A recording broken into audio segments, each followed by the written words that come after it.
how to add photos on TikTok. First of all, open up the TikTok application on your phone. As you can see, we're now in the TikTok homepage. Here you can explore and view TikTok Reels.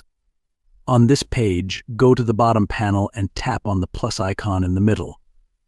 This is the TikTok camera screen. Here you can take photos or videos to post on TikTok. Now, go to Media at the bottom right corner.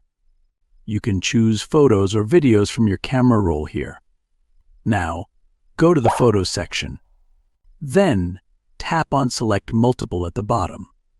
After that, select as many photos as you want from here. Then, tap on Next at the bottom. Here you can swipe to view and edit the pictures you selected. You can edit the photos as you like using the Edit options on the right side of the screen.